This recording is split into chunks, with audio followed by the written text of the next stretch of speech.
तो secret of dark river के episode number 4 की शुरुआत में वो दोनों बंदे मुयू की तरफ बढ़ रहे होते हैं और बोल रहे होते हैं, मुयू अब तू हमसे नहीं बच पाएगा, अब हम तेरे को जान से मार देंगे।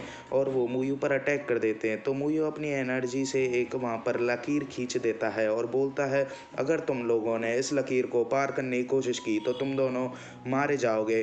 पर ये जो बंदे होते हैं वो देव की बात, मुयू की बात नहीं सुन रहे होते हैं और बोलते हैं, तू फालतू में ज्ञान मत पेले, हम तेरी बात क्यों सुने। जिस पर मुयू कहता है कि अब तुम कोशिश करके देख लो।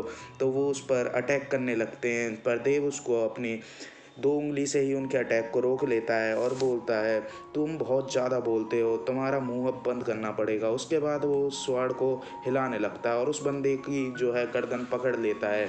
इसके बाद दूसरा बंदा पीछे से अटैक कर देता है, लेकिन मुयू अपनी स्वॉर्ड से उसके अटैक को डॉज कर लेता है और उसको पीछे फेंक देता है।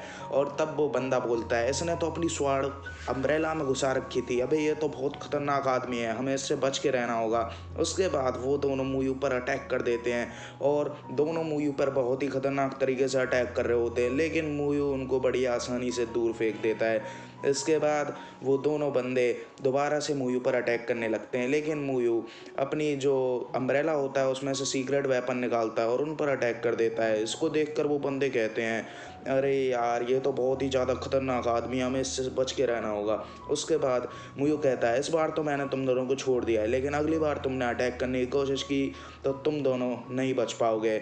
इसके बाद वो दोनों बंदे जो है वहाँ से मुयू से माफ़ी मांगकर पतली गली से निकल जाते हैं। फिर उसके बाद वहाँ पर एक और बंदा अपेयर होता है और वो कहता है, ये दोनों असैसिन्स तो सच में बहुत ही ज़्यादा यूजलेस थे, अबे यार इन्होंने तो सारा मूड ही ख़राब कर दिया।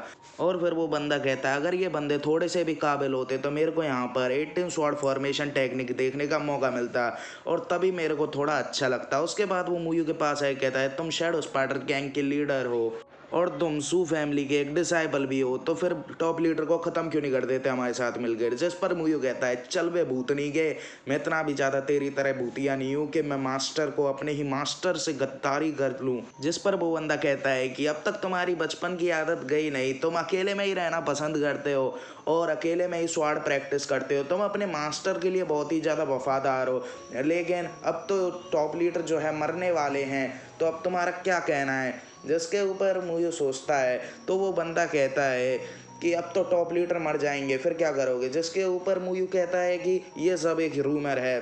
तो फिर वो बंदा कहता है कि अरे झूठ मत बोलो यार, तुम मेरे से भी झूठ बोल रहे हो। फिर वो बंदा कहता है कि जो टॉप लीडर हैं वो सेकंड मास्टर टैंक के पॉइजन के द्वारा इन्फेक्टेड हैं, इसीलिए उनके पास ज़्यादा दिन नहीं है जीने के लिए। और उसका क्या, सारे सेक्ट के बंदे तुम्हारे ही मास्टर को मारने के लिए क्यों घूम रहे हैं। और वो कहता है, जब तुम्हारे मास्टर मर जाएं उसके बाद तुम उनकी ड्रैगन ड्रीमिंग स्वॉर्ड मेरे पास ले आना और मेरे अंडर काम करना कोई की पोजीशन पर। जिस पर मुयू उसकी सारी बातों को सुन रहा होता है। तो उसको देखकर वो बंदा कहता है, हम तुम्हें सू फैमिली में भी वापस ले लेंगे और तुमको जो आज़ादी पहले चाहिए थी हम उसको भी तुमको वापस कर देंगे, तो इसके बारे में तुम्हारा क्या ख्याल है। जिसको सुनकर डेव कहता है, आज़ादी, अबे जो आज़ादी मेरे को पहले नहीं मिली वो अब कैसे मिलेगी, और वैसे भी अगर मैं तेरे ऑर्डर को ठुकरा दूँ तो क्या होगा।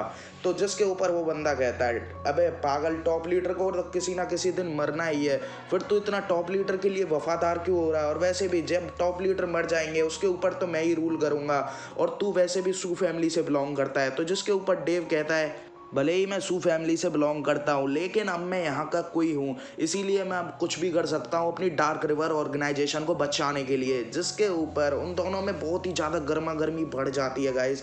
पर हम देखते हैं कि वो बंदा एकदम से हंसने लग जाता है और कहता है, जैसे कि मैंने अंकल से कहा था कि तुम पहले की तरह ही अभी भी वैसे ही हो, तुम बिल्कुल भी नहीं बदले। तभी वो अंकल अंदर आ जाते हैं और कहते हैं, तुम दोनों हमेशा मेरे पैसे लूटने की फिराक में रहते हो, कभी कभी तो लगता है मेरे को कि तुम दोनों की ये सब मिली भगत है।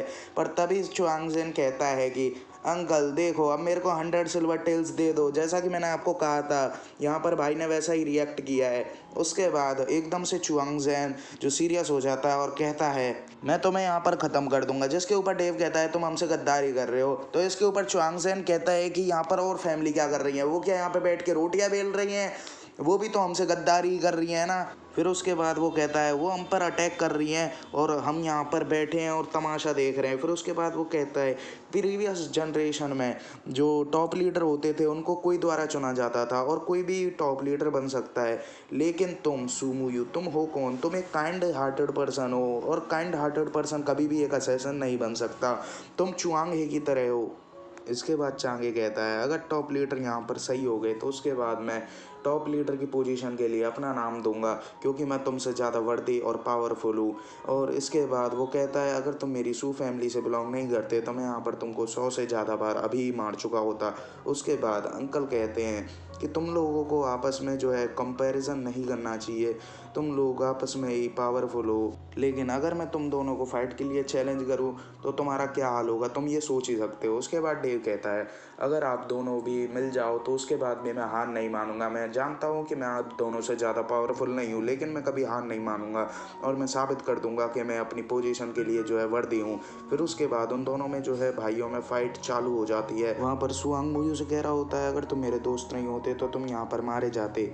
इसके बाद सीन चेंज होता है और हम देखते हैं एक बंदे को जो कि मार्केट में होता है और शॉपकीपर उसके फैन पर एक सिंबल को देखकर उसे एक सामान दे देता है और उसके बाद वो बंदा उस बॉक्स को लेकर जो है वहाँ से थैंक यू बोलकर चला जाता है और एक साइड वाली गली की तरफ जाने लगता है और उस साइड वाली गली में वो बंदा पहुंचकर उस बॉक्स को खोलता है और वहाँ पर उसे एक चिट मिलती है जिसको वो पढ़ता है, जिसमें लिखा होता है कि टॉप लीडर की हालत अभी बहुत ही ज़्यादा ख़राब है, तो हमारे पास यही मौका है टॉप लीडर को मारने का। इसके बाद हम ही टॉप लीडर बन जाएंगे और हमारी हर जगह जय जयकार होगी।